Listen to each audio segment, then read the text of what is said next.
Comic exposure begins in 3, 2, 1.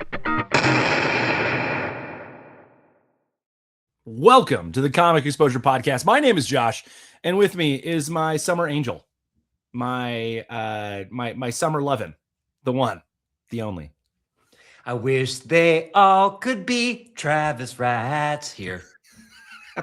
On this podcast, the Comic Exposure Podcast, Travis Rats and I dive deep into graphic novels and trades. We call that the Comic Book Club, and normally every summer, Travis and I set a summer event to harken back to our youth when there would be that big summer comic book event. Marvel would do something, DC would do something, and thus we do something. Every summer, Travis and I try to plan out, what is our summer reading going to be like? Partly because Travis hops on a plane for 20 hours to get back to the States, and comic book reading and comic book podcast recording have to be done in a creative way. I peeled back the curtain and let you know our secrets. But listen, people, when you pack for a trip, I only do carry-ons. It takes a lot to get podcast gear in there. And he wears like the same 3 outfits for like a whole month. It's wild. So, Travis, tell the people what our job is today on the Comic Exposure Podcast. So we started doing this with some of our bigger events. We did it last year for Star Wars Summer Extravaganza, where we're, like Josh said earlier, peeling back that curtain, just drawing it back. It's on its rickety little chain. You know, it's an old theater.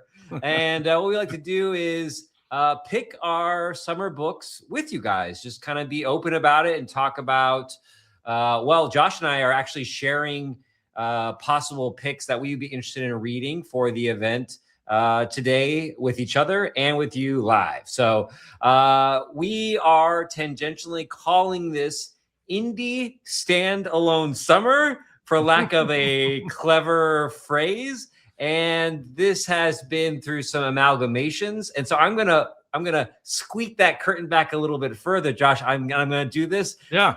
This was a little bit of a last minute change because our original plan was we were gonna do like a Saturday morning cartoon summer where we were gonna find comics and trades that were, based out of or created off of, cartoons when we were kids. Yeah, Transformers, Ninja Turtles, Thundercats, Scooby-Doo.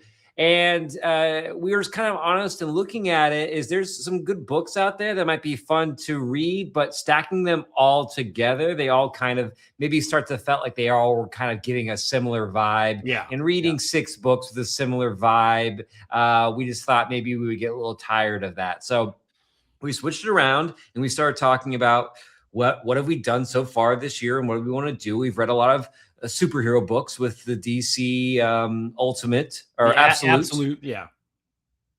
Western. So we've been doing themes throughout this new year.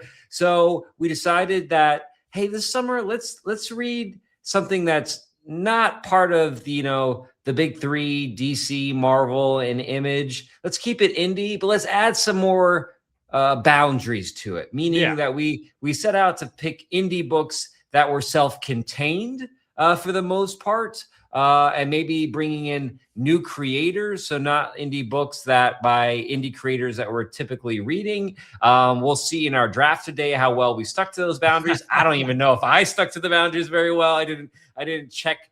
I didn't have a checklist of boxes, so you feel free to call me out on some of those. And we're hoping by the end of today to come up with maybe 6 books that we can put on our list, share with you, so you can go to your local provider, pick them up, and read along with us.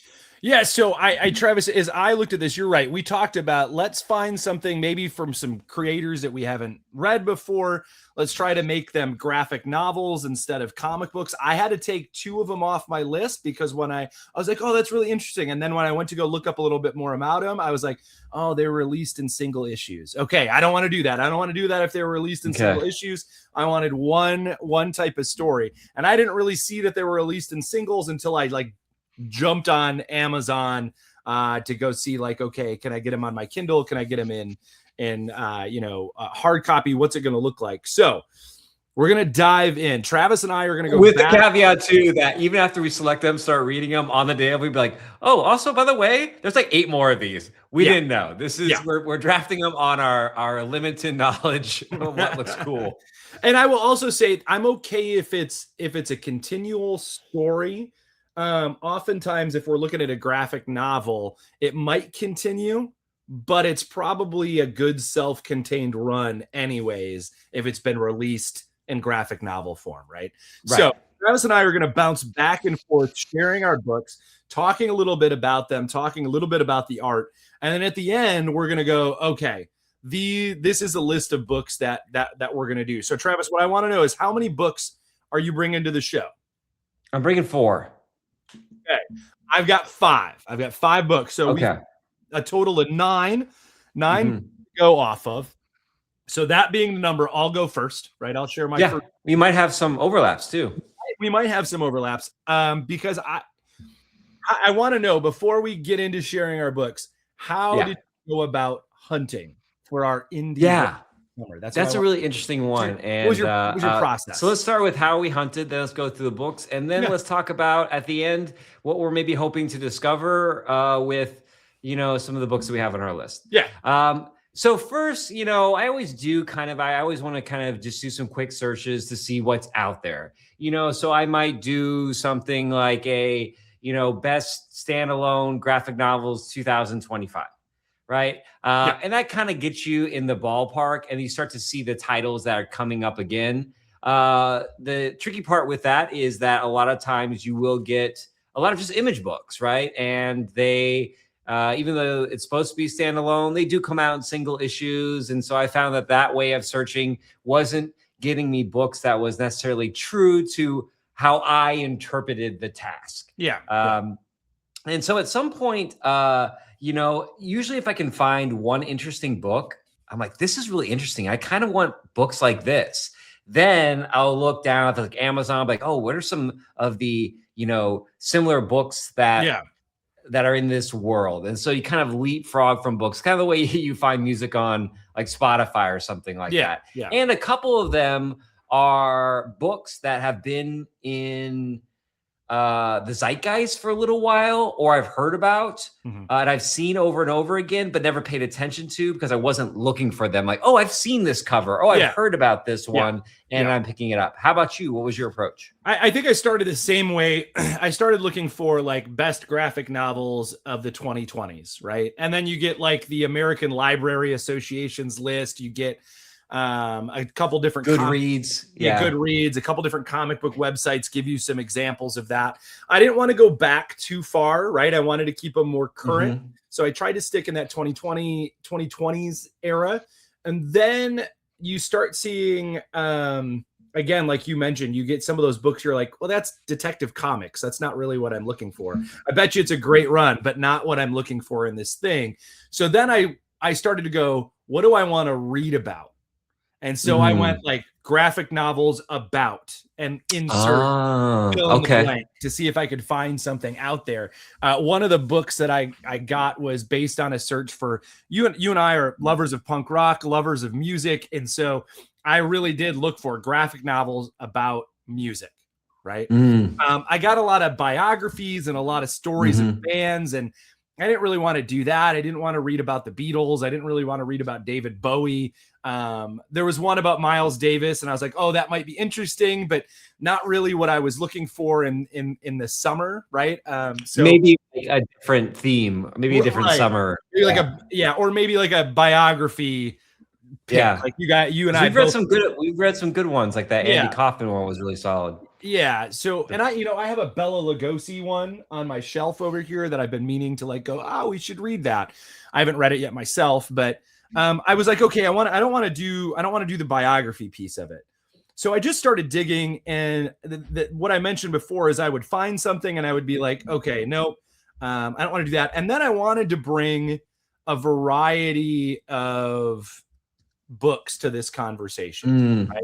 Because what you get a lot when you go start looking for indie stuff is you get a lot of like, there's a lot of YA when you go look for graphic novels. And so I was like, okay, I got to step away from, I don't want to bring YA books. It's not going to, a lot of those are about like coming of age and discovering yourself. And at 44, I've already come of age. I've already discovered myself. I don't know that I don't know that it was going to speak to me like it would. And then just then you have to carve down, like, what am I interested in reading about?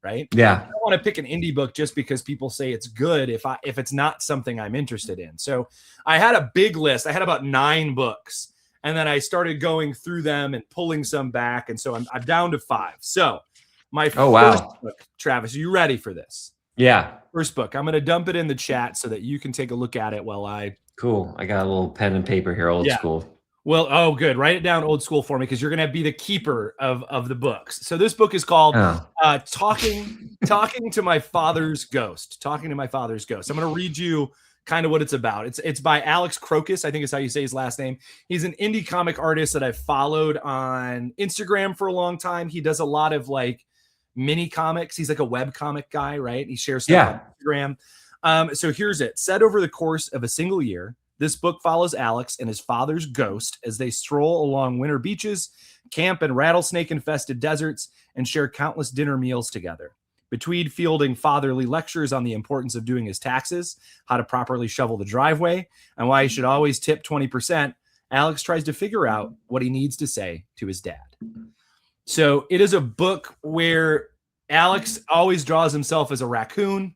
His dad is an owl, but his dad becomes a ghost. It's very cartoony, but it's about loss, and it's about trying to figure out how to come to terms with the death of your father in a funny way, right? And so as someone who lost his father, I was like, okay, how do you deal with something like that? How does a humorist deal with something like that? So that's my first pick, Talking to My Father's Ghost. Good. Really pick at that scab as someone who has an 82-year-old father. I don't know if to read this book now or to read it later. But Father's Day is coming up, and that's a summer event. Well, within our time frame, Josh. That's right. All right. Okay. Interesting. I got that there, and I like the cover. It's that old.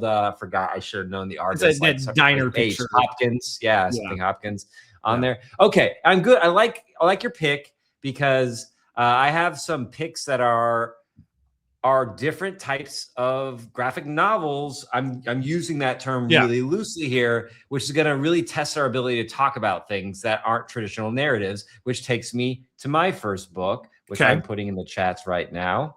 I'll link to it. Okay, what do we got? This one is called My Dirty Dumb Eyes, and this is by Lisa Hannah Walt.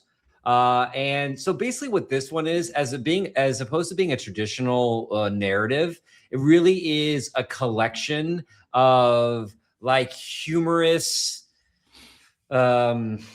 artistic interpretation. So it's like interesting way of doing jokes or philosophies or like joke out things on there. So I think it's a rather quick read, and there's no traditional narrative, but that's kind of what I like about it, because I think it's an interesting way to talk about what a graphic novel can be if it's thematically the same, but not a traditional narrative. And I did look at some of the previews, and some of the things really made me laugh. I'm like, I don't know quite how I would talk about this, but because we've never done anything like it, I think it could open up for a good one. So they'll be like dogs in different weird hats. And you're like, what's going on with this? So that might be one where you have to check out the preview too.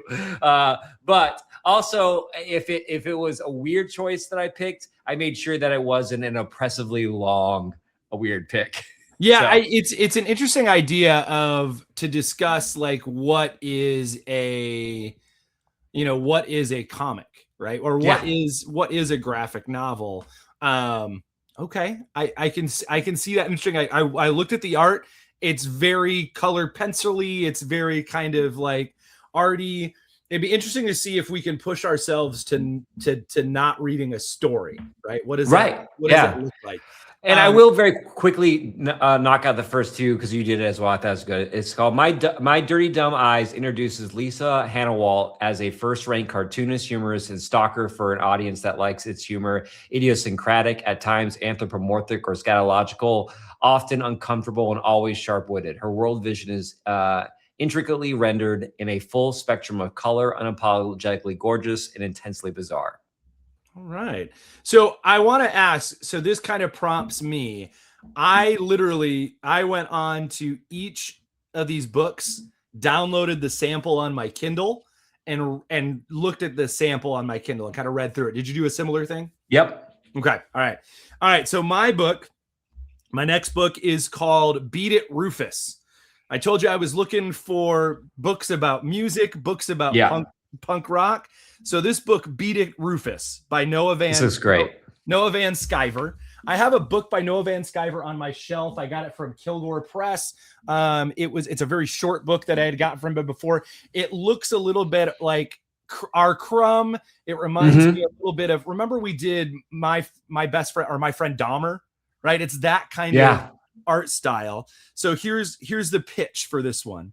Rufus Baxter is an aging, professionally unemployed loser, desperately, delusionally hanging on to his 1980s hair metal fantasies of headlining arenas despite so much evidence to the contrary.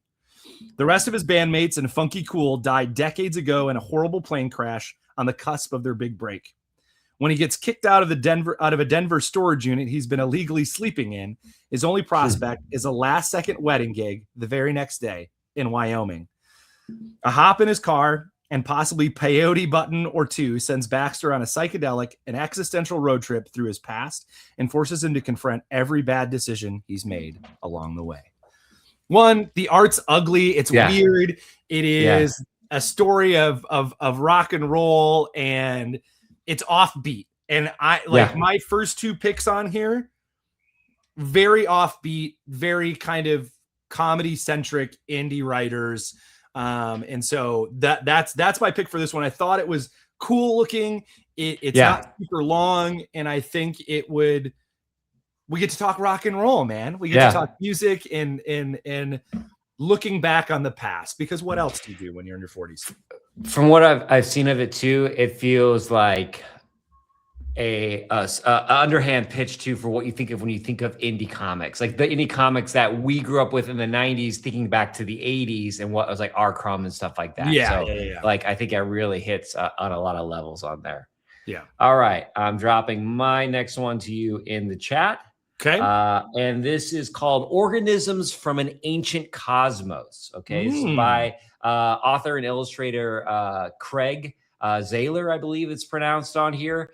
A supernatural graphic novel written and illustrated by Craig Zahler, award-winning film director of Bone Tomahawk. You ever seen that, Josh? No, I have not. Very one. Brawl and Cell, Block 99, and Dragged Across Concrete.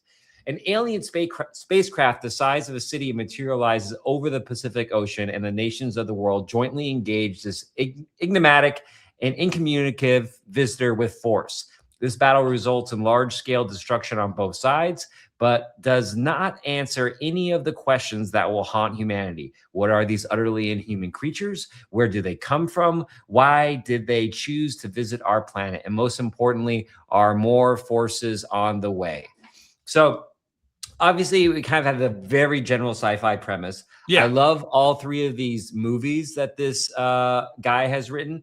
And without reading the sample on the Amazon link I sent you, you can see the art is black and white, really kind of Sunday strip cartoony. But I always kind of love when you have this kind of dark premise, right? And then it's like just cartooned out like that. You know, you're going to... I find that these comic books are at least good for about 2 or 3 haunting scenes. I just looked at it really quickly while you were talking, and it does give off again that like this is, and I hate, in my mind, that's what an indie comic book is, right? It's that black and white, crummy looking, you'd find a strip like that in Cracked or Mad, right? Like that's what it looks like. Everybody's head is a little big. It also reminds me of some old school comicking from Everything's a Square Panel. Nothing's trying to get too crazy. Oh man, there's one. I have a collection from this old artist that I can't see it on my shelf quick enough to talk about it. But okay, it kind of reminds me a little bit of your doodling too. I do. It is an interesting sort of concept. I do like that a lot. All right, so mine, I'm going to dump it in the chat. Nope, that's not the right one. I thought I copied it. All right. So my next book is called Drome. And this is a little bit different of a book. Drome is by Jesse Lonergan. I think that's how you say his last name.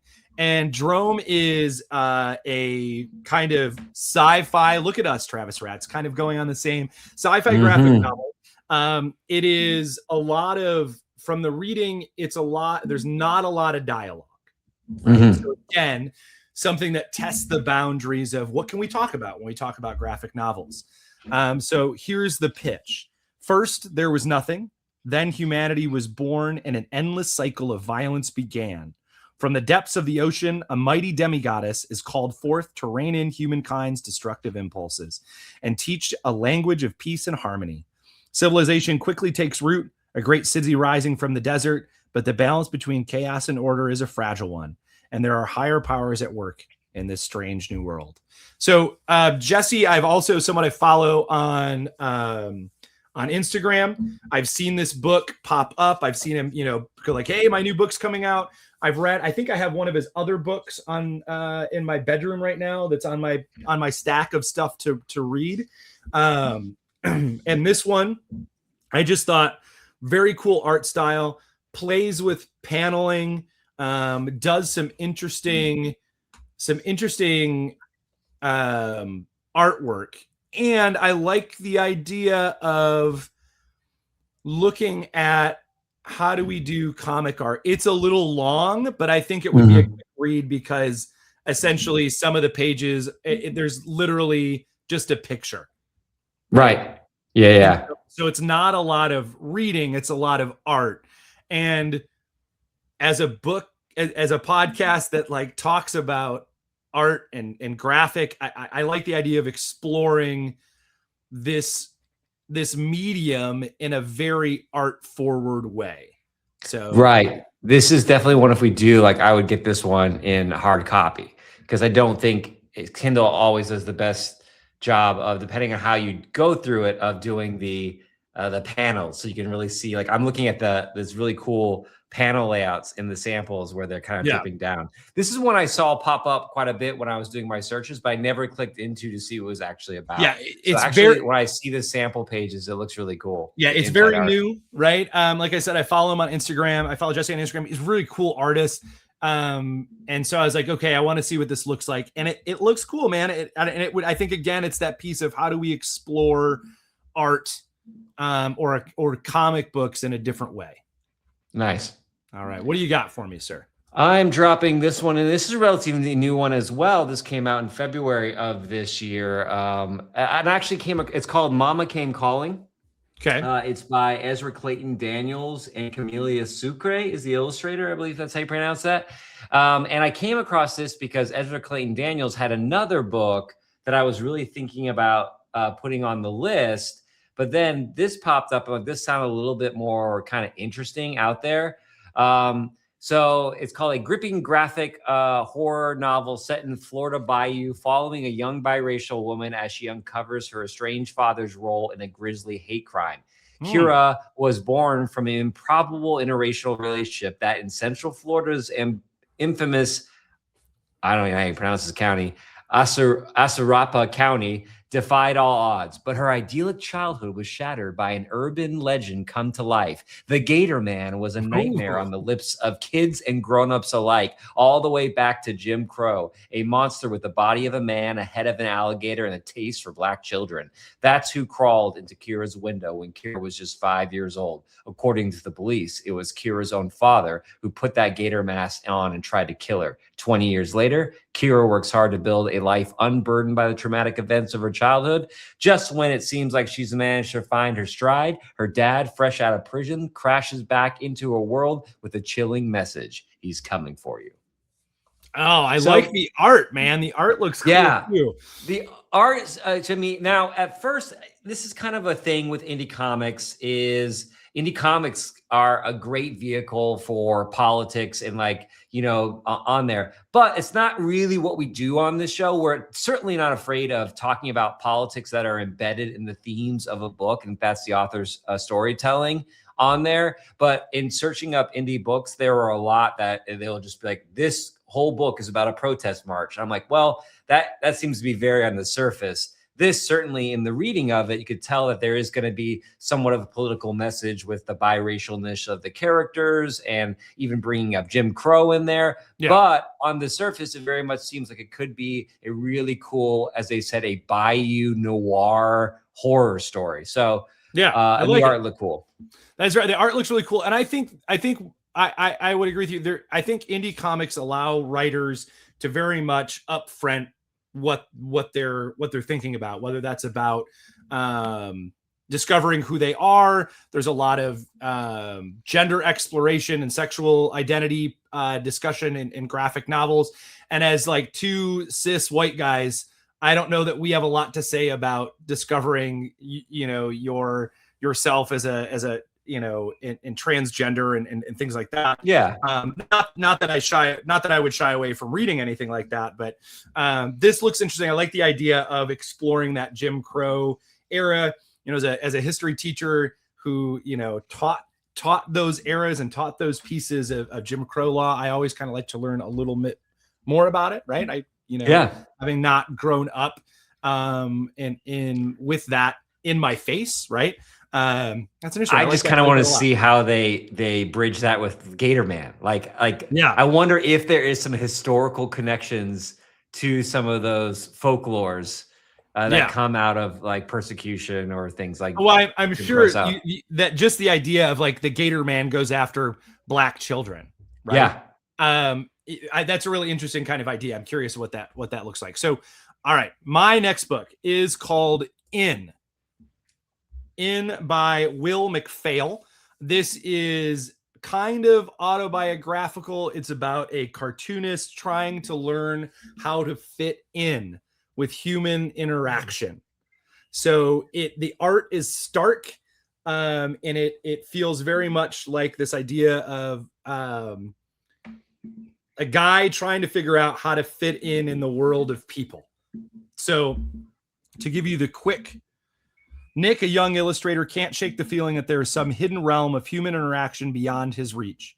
He haunts look-alike, fussy, silly coffee shops, listens to old Joni Mitchell albums too loudly, and stares at his navel in the hopes that he will find it in there. But it isn't until he learns to speak from the heart that he begins to find authentic human connection and is let in to the worlds of the people he meets. Nick's journey occurs alongside the beginnings of a relationship with Ren, a wry-spirited oncologist at a nearby hospital whose work and life become painfully tangled with Nick's. So stark art. I like the idea of a semi-autobiographical tale. I think this challenges that sort of, it is again a different version of art, right? Like, how do you make a comic? What do you do? There are some pages where he'll have a lot of panels, and then there'll be a page where there's one panel, or there'll be a page where there's 3 panels, right? And looking at the art, it looks like there's a lot of interesting facial expressions as he's trying to figure people out and things like that. So this one looked interesting to me. It's probably one of the more navel gazy, figure myself out books on the art in here is maybe some of my favorite I've seen from our sample so far. And just those blank backgrounds on there, right? It looks, actually, I really dig it. And I was like, this guy's like listening to Joni Mitchell albums. And I'm like, all right, what's your next one, Travis? I almost didn't want to put this one on here, but I said, you know what? Someone gave me a copy of this book a couple years ago, and it's been sitting on my shelf, and I haven't read it. It's not what we would consider. It does show up on a list when you do as graphic novels, and it's been in the zeitgeist. It's like things that people talk about, but it's that book, The Boy, the Mole, the Fox, and the Horse. Okay. This is by Charles McCaskey, and this is like, I don't know. People who don't read comics are like pass this book around. It's one of those. They like in here. They said like the Tao of Pooh, or like the Little Prince, or like one of those books that's all ages, and the Alchemist, right? But has the Giving Tree is listed on here. But it's fable like for all ages. That's supposed, like, everyone says there's this book. You walk away from it and you're just like, wow, like there is like hope and like. And sweetness, and I don't know, maybe I'm just hurting for some humanity, and summertime is always a good time to get a dose of I don't know, just goodness in your life. So maybe that's why, like, despite it not being what we can traditionally call a graphic novel, also it's really short. It's 128 pages, but it's like the art on here is this. It says, Charlie McCaskey offers inspiration and hope in uncertain times in this beautiful book based on his famous quartet of characters, the boy, the mole, the fox, and the horse.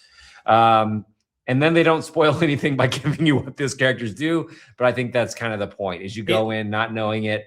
It looks very much just a children's picture book. And I'm not trying to like dissuade or anything, but it really is one image and a sentence or two per page, right? So it very is Winnie the Pooh, right? It very much looks like a children's book. Not that we can't get something from that, but sure. Okay, all right. I just thought it'd be interesting to talk about, like, do we call this a graphic novel? Because I mean, online they call it a graphic novel, and it kind of opens my world to being like, oh, maybe this is something I could do.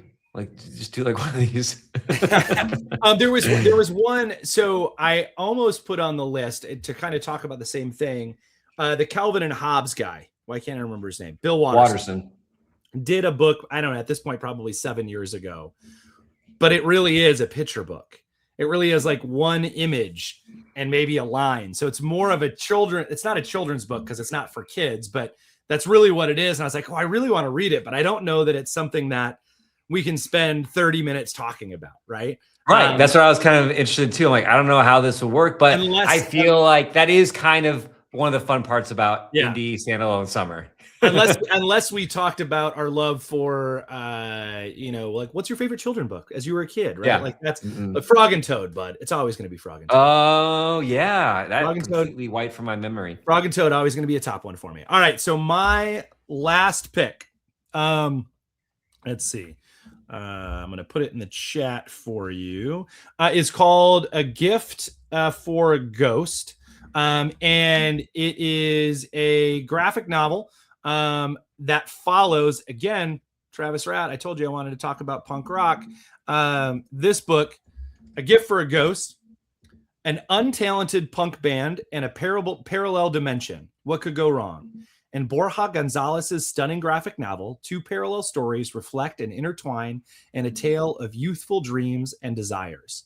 In 1856, Teresa, a young aristocrat, is more interested in writing avant-garde horror poetry than making a suitable marriage.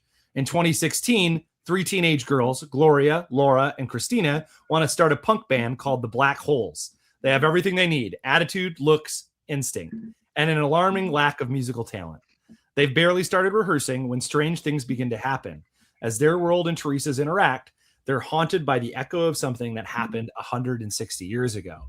It looks like Mignola, but rounded edges. Very much. I really like the art. I like the idea of let's explore two different stories.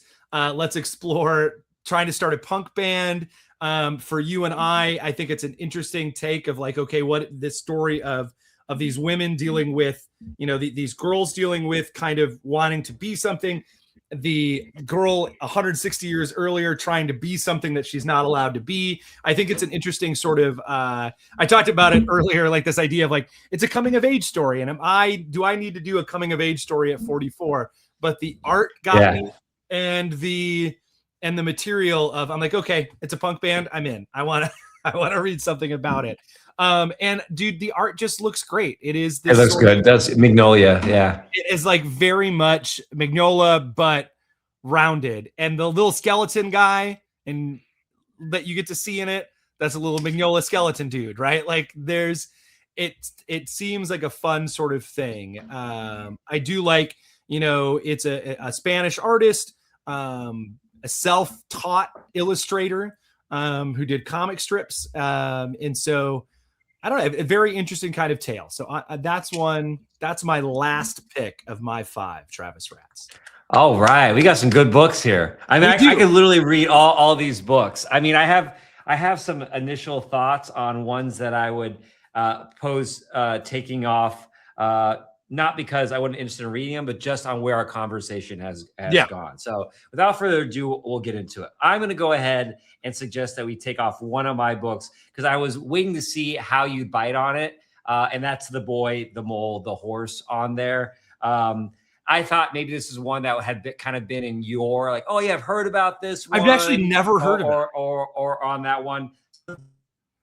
Thing where we package it with something else like a toad and like make it like a theme. Because it does, I don't know if it truly hits into the idea of indie comic summer the way the other ones do. Yeah.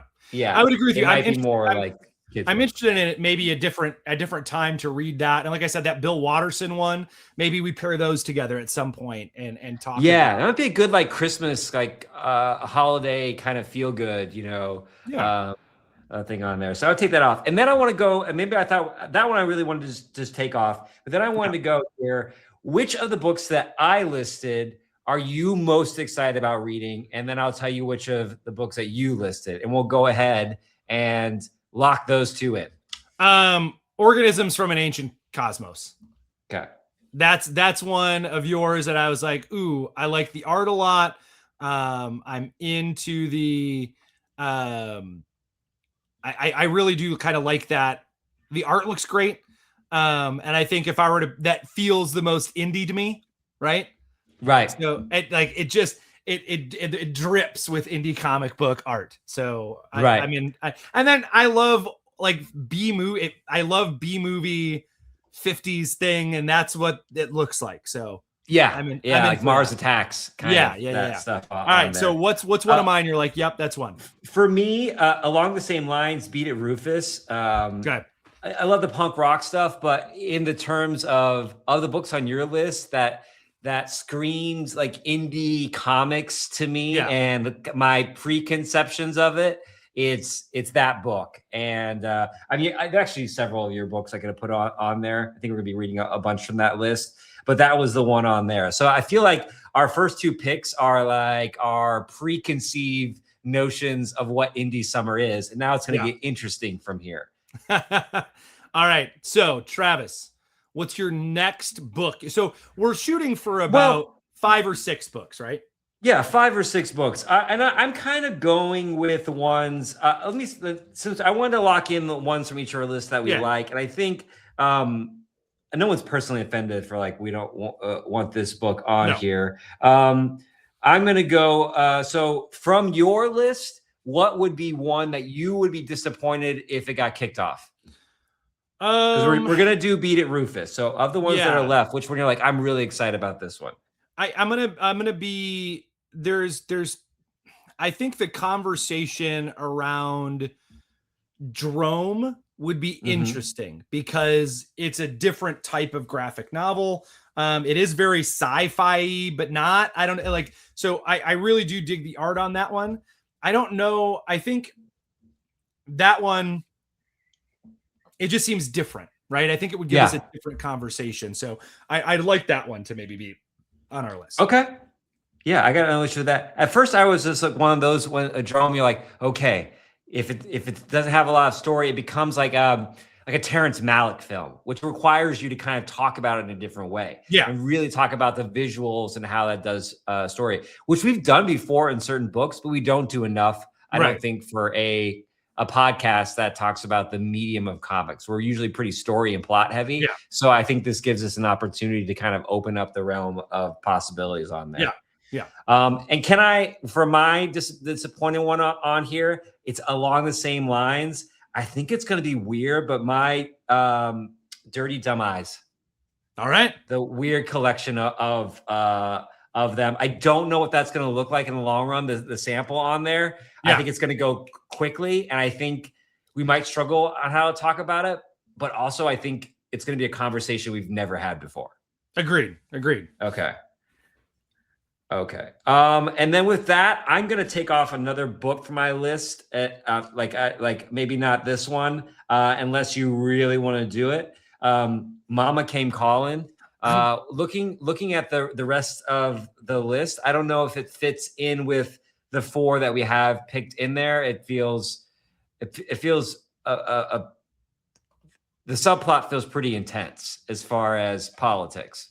I'm going to tell you what, I'm kind of interested in exploring at least one book that hits on something like that, right? So Okay. I think indie comics gives us the opportunity to talk about those things that maybe you don't get to talk about as blatantly in another book. And then I kind of like the art. I kind of like the idea of how do you explore our myths, our kind of like spooky stories, do they pull from a nefarious place? Right. And so I think that's an interesting conversation. Not that we have to do it, but I don't want to knock it off the list right away. I think if I were gonna knock one off of my list, and you said you really did like the art on it, but I think In is one of those where, like, I don't know, like it could be very hit or miss. Yeah. I like the sample that I read. It seemed interesting, but it is like, it looks and like it's going to feel real indie. I don't know. See, I was into In. I'm into it, but I'm like, yeah. So So because it is that introspective book, it does feel like almost like a personal memoir. And we don't have a lot of that on there, which is a vehicle for indie comic. I guess the Rufus one may be a little bit on there. So I, again, like Mama Calling, I wouldn't immediately kick out In. So let's talk. Let's just pause really quick. Our list right now is Organisms of Ancient Cosmos, Beat It Rufus, Drome, and Dirty Dumb Eyes. Dirty Dumb Eyes. Okay, got 4. I think we're gonna have to go 6, man. I think we're gonna have to go. I think we are full 6. Well, I believe that Dirty Dumb Eyes is probably going to be a real quick read, and it might be one of those when we read it, we go, I don't know how we talk about it, right? Yeah. Depending on how it flows. So I think 6 is going to be a good number. So my question for you goes, if we do Mama Come Calling, that's 5, right? Yeah. And then we have maybe that's it. Maybe I know I know I wanted to read it, but maybe you're right. Maybe Dirty Dumb Eyes is more like, that might be more like a stocking stuffer gift that like I get myself, and if it works, we talk about it. Okay. It feels a little. Yeah. Okay. Well, there's definitely probably not going to be a story. So you're right. Let's remove that one. Okay. That frees it up on there. So it gives us 4, right? Yeah. Beat It Rufus, cosmic death stuff. I don't really do it. Mama Came Calling and Drome. So I would put In then on there as well for 5. Yeah, and then we pick one 5. For your list for 6. I think we should go with one.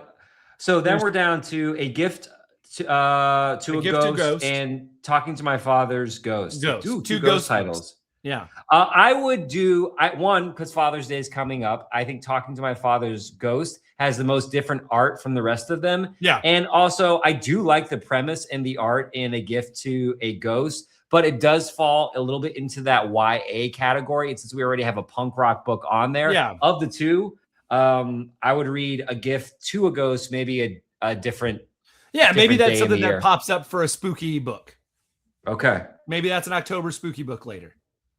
Yeah. So I would say Talking to My Father's Ghost. Yep. Okay. All right. So we have essentially 2 kind of feeling autobiographical books, the In book and then Talking to My Father's Ghost. We have 2 kind of sci-fi books, right? And then we have the kind of tale of noir, institutional racism, spookiness. You know, that old classic trope. Yeah, it goes together. And then what's the last book I'm missing? What's book 6? Beat It Rufus? Yes, Beat It Rufus. So we got 6 books for indie standalone summer. Travis, can you give us the name of those books again for everybody? Sure. In no particular order, we have Organisms from an Ancient Cosmos, Beat It Rufus, Drome, Mama Came Colin, In, and Talking to My Father's Ghost. All right. So I think we got a good spread for indie summer. Yeah. I'm excited. It's all different. That's what I think is most interesting, is because this gives us an opportunity to read stuff that's not from the big two, that isn't steeped in weekly comics, that I think can explore different things than what you're going to get in a weekly comic. And it's not, look, none of it is going to be Sean Phillips and Ed Brubaker, because that's when we read an indie book, we're like, oh, they got one out, let's read it. Does Daniel Warren have anything new? He's writing Transformers. I guess is it still indie if he does it? So, okay, I like where this is going. I think it's going to be a good read. So now it's up to you and I to set the order, start reading, start talking about them. Folks, thanks for tuning in to us pulling back the curtain for 45 minutes as we do our draft of books for indie summer. Follow the podcast on Instagram at Comic Exposure. Write a review, rate it, like it, whatever you do on your podcast app. You can also watch this on YouTube. We're on right now. And if you're like, man, every single episode, Josh is wearing a hat. Why is Josh wearing a hat on every single episode? It's not because I'm going bald. It's because this gets recorded at 7 a.m. and I am not up and raring to go at 7 a.m. with a shower. I usually shower after the show. So it's the good bedhead, guys. That's what I usually wear hats too, Josh, for a different reason. It's in the evening here, but it's Sunday evening. And so on Sundays, I've never showered, and I've gone to the gym, and I maybe taken a nap on the couch. I've graded some papers and pulling my hair out with kids who can't use commas, create compound sentences. So It's just a general sloppiness on my part. It's a general sloppiness all around on a Sunday or a Saturday as we record these. All right, folks, thanks for tuning in. We will see you next trade.